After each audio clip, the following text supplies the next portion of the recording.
on 105.9 FM and streaming worldwide on the WMAL app. O'Connor and Company. It's 7:37. It's O'Connor and Company. Thanks for joining us here on a busy Tuesday morning. They're all busy these days, and it's going to be that way till the election next year, Julie. Just stop whining, Larry. It's busy. That's good. It's good to be busy. Coming up at 8:35, Luke Rosiak, Daily Wire. I'm Larry O'Connor. She's Julie Gunlock. Joining us now is Byron York, Washington Examiner. Byron, we were reading with great interest. About an hour ago, we were talking about it on the air. Your latest column, The Anti-Trump Alarm Goes Off. We've been detailing some of the articles written in this special dedicated edition of The Atlantic, plus the hair on fire warning of a dictatorship column in the Washington Post by Robert Kagan. It's amazing the timing on all of this, Byron. Well, let's just call it a collective realization. How about that? Okay. Yeah, I think sometimes people want to think there's some sort of like central assignment desk that tells the Atlantic, oh, you do this, and the New York Times, oh, you do this, and I really don't think that. I think groupthink is a much better explanation for stuff. But I think basically these articles have their roots in a number of polls that came out, and we talked about them at the time, showing Donald Trump beating Joe Biden in head-to-head matchups. And you remember there was a huge freakout after the New York Times published a poll that showed Trump beating Biden in 5 of 6 key swing states, which means he wins the presidency. Mm-hmm. So, they just went nuts about that.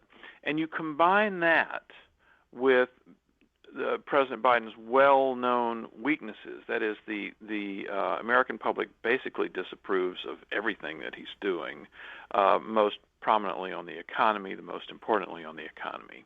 And also, a large majority believes that he's too old for a second term.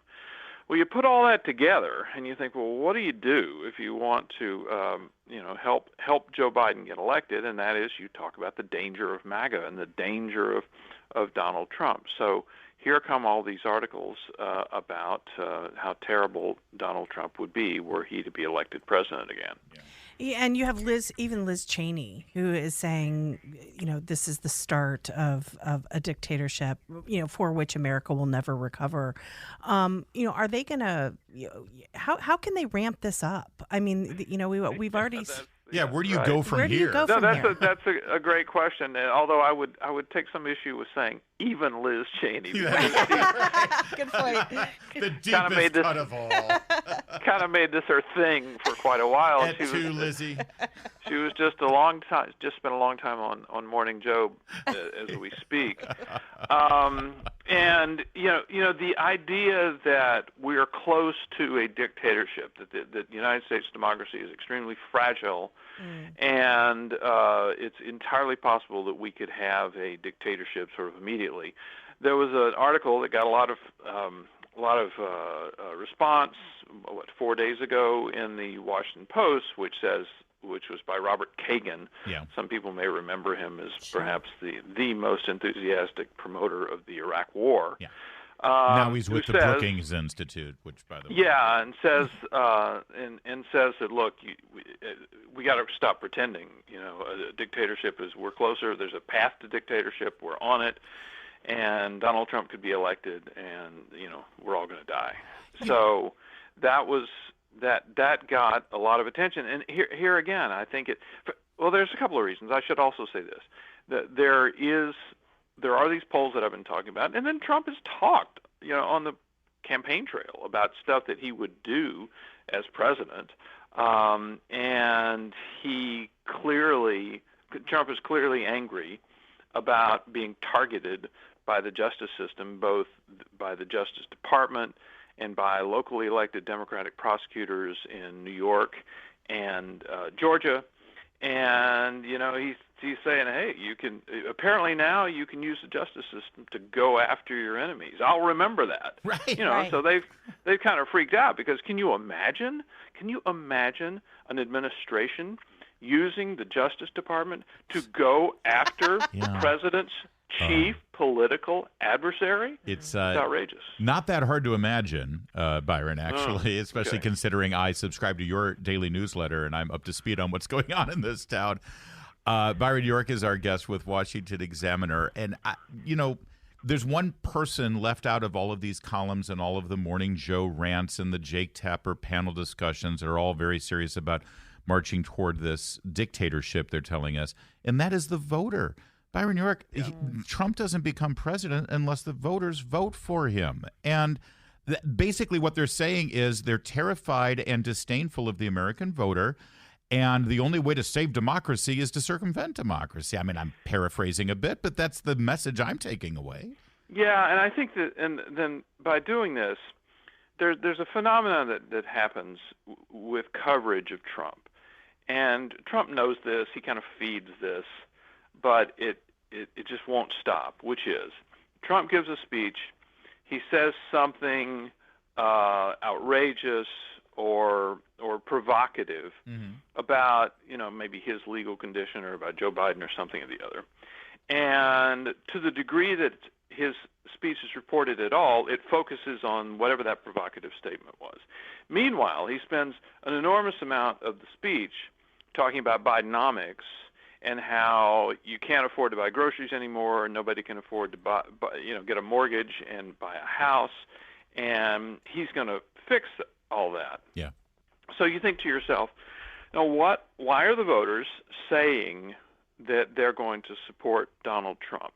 Are they doing it because they think, he's going to use the Justice Department to go after, General Milley or somebody? Or are they saying he's going to make the economy better? It was better when he was president. He's going to make the economy better. And by the way, maybe the world won't blow up when he's president the way it has when Joe Biden has been president. So the one thing that all these articles overlook are the substantive reasons that people vote, the things people vote for, and the fact that a lot of voters view Trump as better on those issues, and we're talking basically the economy and world peace, than Joe Biden.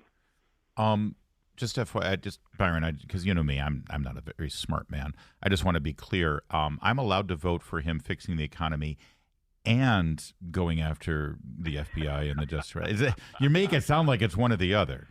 Am I okay with if I? Well, we do have a secret ballot in this country, and it's very, very important. For now, we do. Real fast, your other column that caught my eye this week, Byron, as all of yours do, though, is the rushed expulsion of George Santos. We saw this happen quite rapidly on Friday. He hasn't had. It's funny. You saw the ladies on The View talking to John Fetterman. John Fetterman says, "Listen, what about Menendez?" And they said, "Yeah, but he hasn't been. He hasn't had a day in court. George Santos doesn't have a day in court. Why did Republicans with such a small majority make this such a priority?"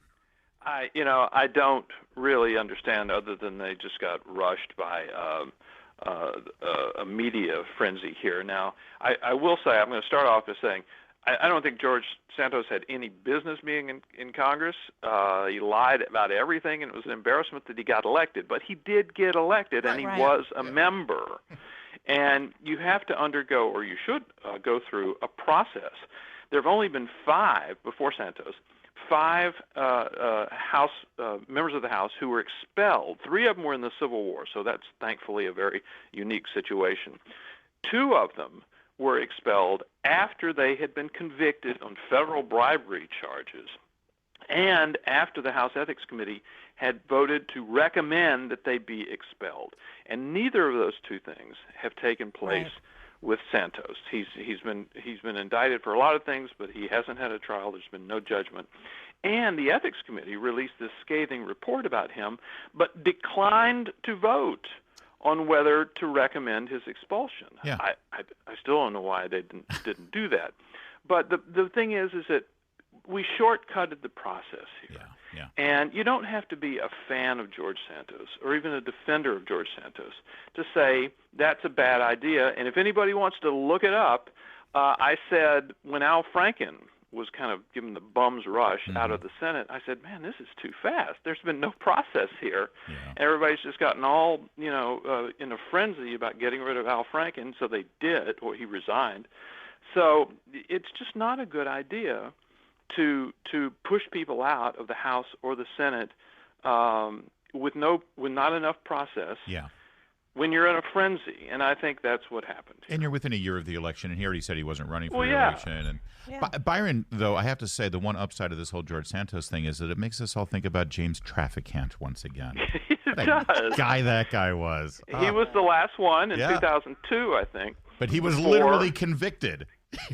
Absolutely. He's convicted on bribery charges. The House waited until after that, and there was an ethics committee investigation, and they did recommend that He should have been expelled for that haircut, but that's a whole other story. Byron York, thanks for joining us, sir. Great to talk with you. Thank you, Larry. 7:47. Let's get straight to Steve Hirschhorn here. The Hadid Carpet Cleaning Traffic Center. Traffic is